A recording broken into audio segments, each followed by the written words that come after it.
I watched my father work 3 jobs to keep us fed. Watched him fall asleep at the kitchen table with bills spread out in front of him, calculator in hand, dark circles under his eyes. Watched him skip meals so my sister and I could eat. And when he'd try to ask for help from the state, from charities, from anyone, he'd be turned away. Resources are limited, they'd say. We prioritize women and children, as if he wasn't raising children. It started on an ordinary Tuesday evening. Dylan Ellis sat alone in his home office, buried in spreadsheets tracking quarterly expenses, the kind of mundane financial work his wife Cassandra had never once shown interest in. At 9:47 p.m., his phone rang. He answered without thinking, one hand still resting on the mouse, the other reaching for the receiver out of years of quiet habit. He had no reason to expect anything unusual. The background noise told him everything before she even spoke. Laughter, wine glasses clinking, the hollow echo of a restaurant filled with people enjoying themselves. It was the kind of sound that only came from a certain type of evening, the kind built entirely around performance. Cassandra's voice came through loud and theatrical, dripping with exaggerated seriousness. "Dylan, it's over. Don't text, don't call. Just move on." The room erupted. One of her friends shouted something about how he actually picked up. Another called it iconic. Dylan could picture the scene with painful clarity. Cassandra at the center of the table, phone raised like a trophy, her face flushed from wine, her friends leaning in with wide eyes, treating the moment like a scene ripped from a reality show. Their phones were probably already recording. He was the entertainment. Dylan stared at his computer screen for exactly 3 seconds. The numbers blurred slightly. His jaw tightened, then released. He took a breath, slow, measured, controlled, and spoke. "Okay, I understand." Then he hung up. 13 seconds. That was how long Cassandra thought it took to end a 7-year marriage. She assumed he would call back, confused, demanding answers, maybe crying. That was the script she had written in her head, the one she had been rehearsing all evening between glasses of rosé. Drama was her language, and she expected him to speak it fluently. But Dylan didn't reach for his phone again that night to call her back. He didn't pace the room. He didn't pour himself a drink or scroll furiously through old messages, trying to make sense of things. He didn't text her asking why. He didn't send a single word. Instead, he placed the phone face down on the desk and sat in the quiet hum of his laptop. The office was still, and Dylan was perfectly calm, because Cassandra had no idea what she had just done. She thought she was the one holding the power, the one with the audience, the applause, the witnesses. But in that small, silent office, a man who had spent 11 months preparing for exactly this moment simply reached for his mouse and opened a folder on his desktop. The folder was labeled Exit Plan, and it was already full. To understand what happened next, you have to understand the life Dylan and Cassandra had built, or more accurately, the life that only appeared to belong to them both. Cassandra lived beautifully. There was no other way to describe it. She occupied space the way a magazine cover does, polished, curated, designed to impress at first glance. Her mornings began with expensive skincare routines filmed for social media, each product placed just so in the light. Her afternoons involved boutique yoga studios, designer coffee runs, and long scroll sessions that doubled as research for her influencer content. Every part of her day had an audience, even if that audience was only ever a camera. The house on Maple Ridge was stunning. White columns, professional landscaping trimmed to perfection every single week, a kitchen that belonged on Pinterest, a BMW sitting in the driveway that she drove as though it were a gift the universe owed her. And in many ways, it all looked like hers. To anyone passing by, to anyone scrolling through her feed, to anyone who didn't bother to look past the surface, it all looked like a life she had built herself. But it wasn't. Dylan had quietly and deliberately built the financial architecture of their entire life. He was the one who earned the income. He was the one who managed the accounts, reviewed the statements, understood where every dollar went. He noticed things Cassandra never bothered to look at: the monthly subscriptions piling up, the credit cards cycling under names only he controlled, the slow and steady accumulation of assets all tied legally to him. Cassandra's attitude toward money was simple. It was boring. She said it often, almost proudly, as though financial literacy were beneath someone of her personality. She didn't ask questions about their accounts. She didn't review bills or budgets. She simply spent, and the spending always worked, so she never once thought to wonder why. What she didn't know was that Dylan had been paying close attention to all of it, not out of suspicion, at least not at first, out of habit, out of the quiet, methodical nature that had always been at the core of who he was. He liked order. He liked knowing exactly where things stood, and over time that habit turned into something much more deliberate and purposeful. The joint credit card she used for brand collaborations, in his name. The streaming services, the beauty subscriptions, the meal delivery apps, all routed through accounts he controlled. The house itself, the deed had only one name on it: his. Cassandra had built her identity around the image of a woman who had it all, but the truth, buried quietly beneath years of gorgeous surfaces, was that nearly everything in her life belonged to someone else. She had simply never thought to check. The folder on Dylan's desktop wasn't created overnight. It was the product of 11 months of careful, silent preparation. Work done in the margins of an ordinary life, invisible to anyone who wasn't looking for it. It began with a realization, not a sudden one, but a slow and creeping understanding that his marriage was becoming something unsustainable. Cassandra's spending escalated steadily, quietly, like water wearing through stone. Her disregard for anything that required effort or attention deepened with every passing month. And Dylan, the quiet man in the background who kept everything running, started to wonder how long he could keep running it before there was nothing left. So he started planning. Not out of anger, not out of revenge, out of survival. The first thing he did was get organized. He pulled together every financial document he could access: bank statements, property records, insurance policies, account agreements. He read through contracts he had never bothered to examine closely before. He made notes. He identified what was legally his, what was shared, and what was vulnerable. It took weeks just to map the full picture, and what he found confirmed every quiet suspicion he had been carrying. The second thing he did was talk to a lawyer. Marcus Chin was a family attorney known for his precision and discretion. He came recommended through a quiet network of men who had been through similar situations and never spoke about it publicly. Dylan reached out to him carefully, framing their conversations as hypothetical at first. What would happen in a divorce? Who had claims to what? How could assets be protected without raising suspicion? Marcus answered every question carefully, and Dylan listened even more carefully. Over the following months, Dylan began executing a plan so methodical it looked less like a personal strategy and more like a corporate restructuring. He verified ownership on every account. He confirmed the legal standing of every asset. He ensured that documents were signed, notarized, and filed correctly. Each step was small. Each step was quiet. And each step moved him closer to a position where, if everything fell apart, he would not fall with it. He set up digital authorization on key accounts. He confirmed that his name and only his name appeared on critical documents. He researched locksmiths, tested backup plans, and kept detailed records of every action he took, time-stamped and organized. Cassandra never noticed. She was too busy living the life Dylan's silence was quietly protecting. And that was exactly the point. The best kind of preparation is the kind no one sees coming. Dylan wasn't building walls, he was building an exit, one careful, documented step at a time. And when the moment finally arrived, every piece would already be exactly where it needed to be.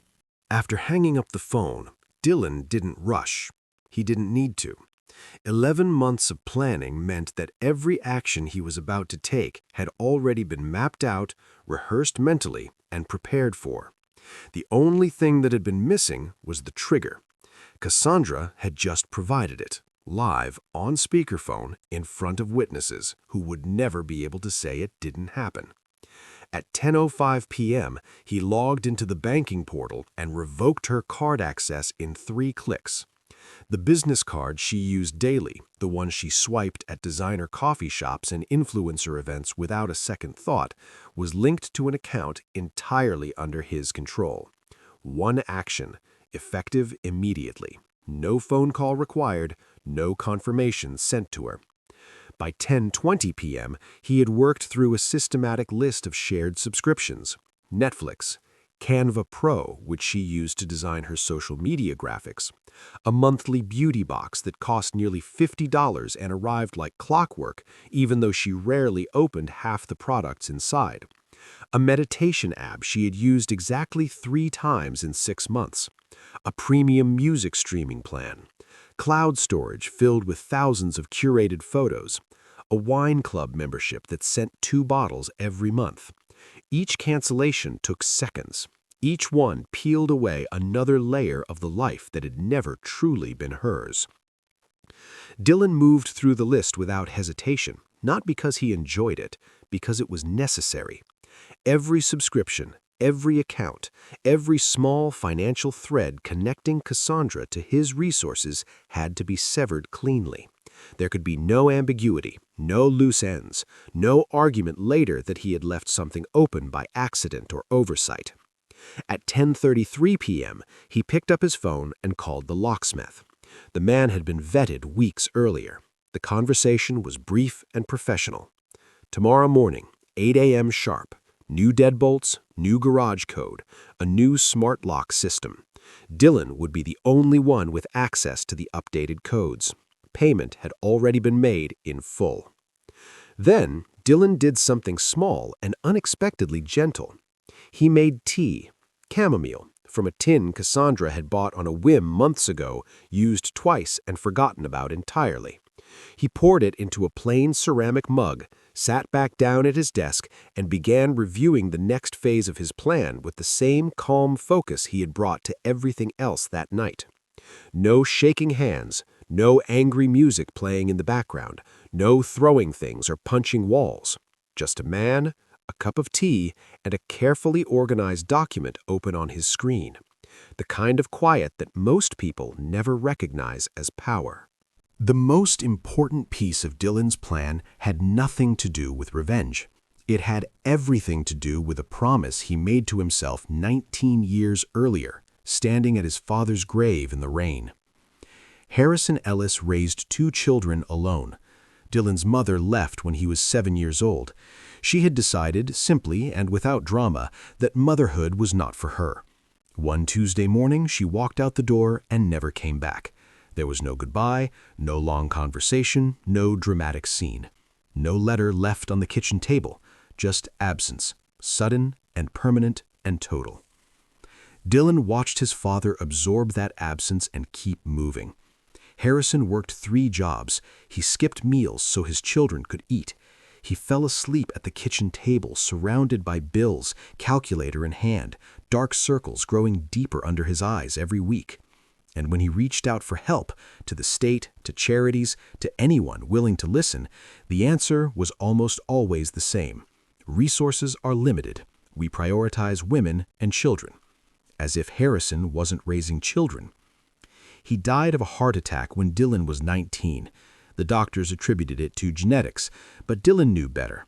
It was stress. It was exhaustion. It was the long, slow weight of doing everything alone, with no one to share the burden and no system designed to catch men like him when they fell. Dylan made a quiet promise at that grave. If he ever had the means, he would create what his father never had. 2 years before Cassandra's phone call, Dylan established the Harrison Foundation, a nonprofit dedicated to providing transitional housing and financial support to single fathers rebuilding their lives after separation or divorce. Men who had been overlooked by systems that assumed fathers were little more than sources of income. men who were trying, against every odds stacked against them, to show up for their children. The foundation was real. The mission was genuine. It had already helped dozens of men quietly, without publicity or fanfare. And now it was about to serve a second, equally important purpose. By transferring the Maple Ridge property into an irrevocable trust under the foundation's name, Dylan would accomplish something Cassandra could never argue against in court or on social media. The house wouldn't go to him. It wouldn't disappear into some private account. It would go to men like Jerome, Raymond, and Tyler, real people with real stories who needed exactly that kind of second chance. How do you call that revenge? You can't. And that was precisely the point. Dylan knew Cassandra's mornings better than she did. 7 years of living with someone teaches you their rhythms whether you want to or not. She would have woken up around 10:40, slow, reluctant, head pounding from too much rosé the night before. Her phone would be somewhere on the floor, screen cracked or scratched, battery nearly dead. She would reach for it out of habit, the way she reached for most things, and scroll through Instagram first, before even sitting up or thinking about getting out of bed. The photos from last night would still be there. The group shot with the wine glasses raised, the story she posted with a caption about choosing herself, the comments underneath, all variations of the same encouraging noise. You deserve better. Proud of you, Queen. The kind of validation that felt like oxygen to someone built entirely around an audience. She would have smiled at her phone, still feeling the warm glow of last night's performance, still certain she had come out ahead, still convinced the whole thing had gone exactly the way it was supposed to. Then she would have tried to buy breakfast. Dylan could picture it in vivid detail. The trendy cafe on 3rd Street with the exposed brick and the overpriced avocado toast, Cassandra ordering her usual, a truffle omelet, an oat milk latte, maybe a side of candied bacon. Pretending to feel guilty about it the way she always did, because guilt was part of the aesthetic. The barista would ring it up, $28. Cassandra would tap her card. Declined. She would tap again. Sometimes the machine glitches, right? Declined again. The barista would offer a polite, rehearsed suggestion. Maybe call your bank. Cassandra would pull out her backup card, the business one. Tap. Declined. The flush that spread across her face this time had nothing to do with wine. People in line behind her were shifting, growing impatient.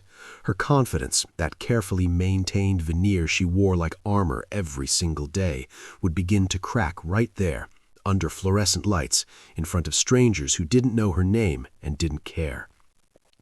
She would try to check the bank account on her phone. Password incorrect. Account locked. She would call Dylan, straight to voicemail. And in that small, bright cafe, surrounded by the morning's ordinary noise, Cassandra would feel something she rarely experienced, the complete absence of control. The script had changed, and nobody had told her. The audience was gone, and for the first time in a very long time, she had no idea what came next.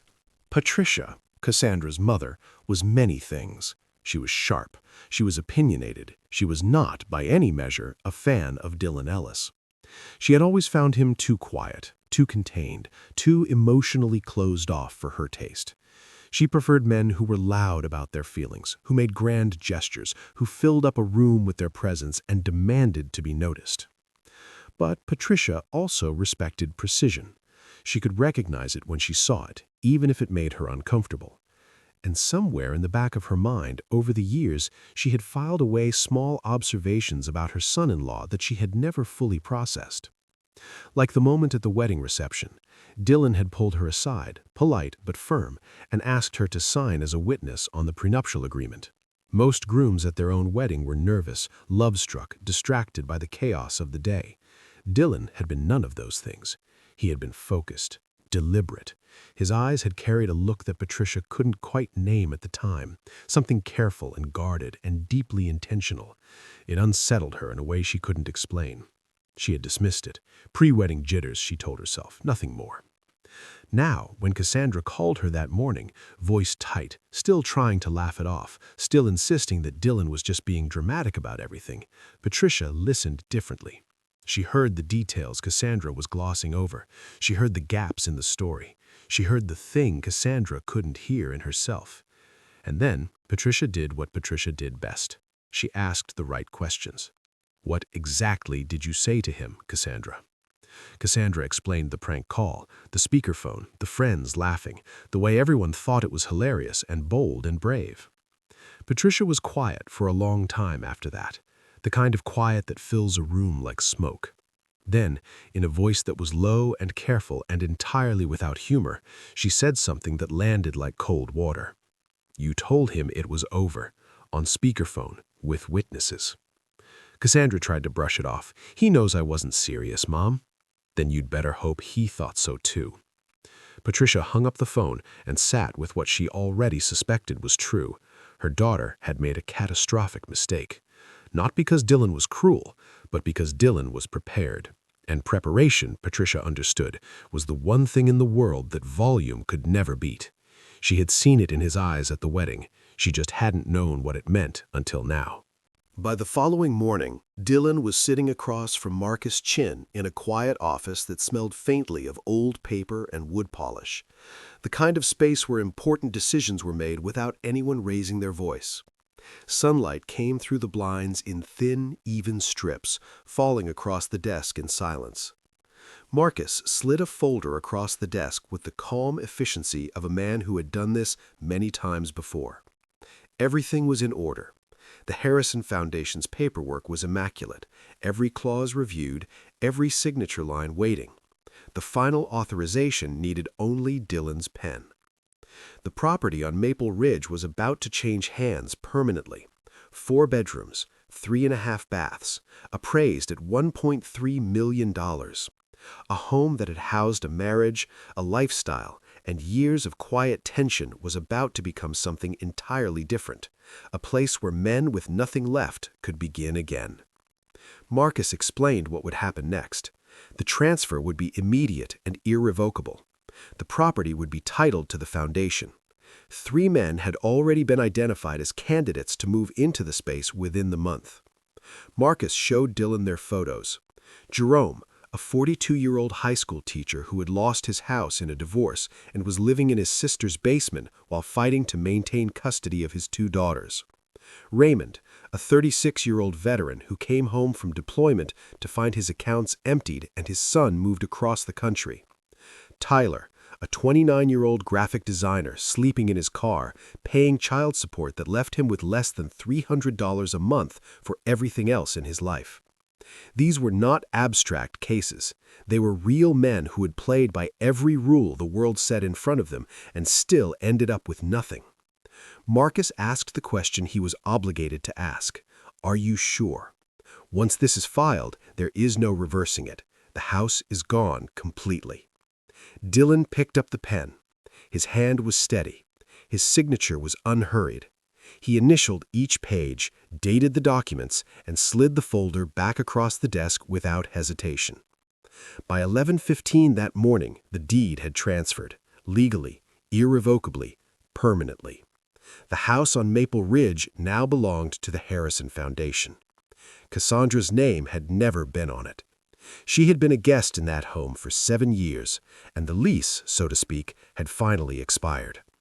Dylan closed the folder, thanked Marcus with a single nod, and walked out into the sunlight. Dylan understood something that Cassandra never quite grasped. In the modern world, the person who controls the story controls everything. Not the loudest voice, not the most followers, the one who sets the frame first and sets it cleanly. Cassandra had always believed she was the storyteller. She curated her life for an audience, posting, captioning, framing every moment for maximum impact. She believed that if she could just get enough people to see things her way, reality itself would bend to fit the narrative she had carefully built around herself. But Dylan had been quietly building a story of his own, one that didn't need Instagram, one that needed only one well-placed article and a journalist who understood the real power of a good human interest piece. Amanda Torres wrote for the City Tribune. She specialized in stories that made people feel something, the kind of journalism that spread not because it was sensational, but because it was genuinely moving. Dylan had met her at a charity event months earlier. They had stayed in touch professionally. He had mentioned his foundation work in passing, carefully testing her interest without revealing his full intentions. Now he sent her the story. The article went live at 9 a.m. the following morning. The headline read, "Local entrepreneur donates $1.3 million home to Foundation for Single Fathers in Recovery." The piece was warm, detailed, and deeply compelling. It told the story of the Harrison Foundation's mission. It featured testimonials from men who had gone through the program and come out the other side. It included sobering statistics about how single fathers were consistently overlooked by social services across the country. Buried in the middle of the piece was a single line, attributed anonymously through Dylan's lawyer. "Sometimes the quietest men leave the loudest lessons." Within an hour, the article had been shared 300 times. Within 1,000 local accounts were reposting it. A city council member commented publicly about exploring additional funding for programs like it. The story took on a life of its own, not as gossip, but as inspiration. The narrative was now firmly set. Dylan Ellis was the generous philanthropist, the quiet man making a real difference in his community. And anyone who had seen Cassandra's post from 2 nights earlier, the wine glasses, the celebration, the caption about choosing herself, could quietly draw their own conclusions about the other half of the story. No one had to be told. The contrast spoke for itself. And by the end of the day, the whole city knew exactly what kind of man Dylan Ellis was, and exactly what kind of man he wasn't. 3 weeks after the phone call, Cassandra stood outside the house on Maple Ridge one final time. She had dressed to avoid being recognized: oversized sunglasses, a baseball cap pulled low, a hoodie zipped tight despite the heat. She approached through the side entrance and peered through the glass doors into the kitchen she had once picked out tile for, decorated, claimed as her own for 7 long years. Inside, a young couple was touring the space during an open house. They were pointing at the countertops, asking about the appliances, admiring the layout with genuine excitement. And standing beside them with a clipboard and a professional smile was Sophie, Dylan's executive assistant, calmly explaining the Foundation's mission as though this were the most natural thing in the world. Cassandra pushed the door open. Sophie looked up, unflappable, and greeted her by name. Not hostile, not uncomfortable, simply neutral. The conversation that followed was brief and devastating in its calm. Sophie reminded Cassandra, gently but firmly, that she had no standing in this space. She was not a tenant. She was not a stakeholder. Staying would constitute trespassing.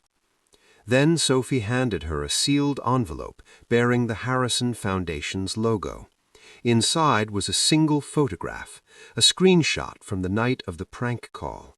Cassandra mid-laugh, wine glass raised, mouth open, frozen in the exact moment she had said the words that set everything in motion. Stuck to the bottom was a handwritten note in Dylan's precise handwriting: "Always read the room and the contract." Cassandra called it psychotic. Sophie, with a quiet patience that carried the weight of someone who had seen this coming from a long way off, corrected her. "He planned it to protect himself. You made it public. You lit the match. He just made sure you couldn't burn anything that wasn't already yours." Cassandra walked out. No one followed. No one called after her. Dylan, meanwhile, was somewhere far away, a small apartment with a balcony overlooking a park. No marble countertops, no infinity pool, no imported Italian tiles, just morning coffee, the good kind he actually liked, instead of the expensive stuff Cassandra had always insisted on buying for the aesthetic, and a 3-year-old mixed-breed dog named Chester, adopted from a shelter because he was overlooked and unremarkable and perfect. The lesson Cassandra would carry with her, whether she ever admitted it or not, was the same one Dylan had lived by his entire life. Real power doesn't denounce itself. It doesn't need applause or witnesses or an audience. It is quiet. It is documented. It is patient, and when it finally moves, it moves completely, leaving nothing behind but silence and the echo of a lesson no one forgets.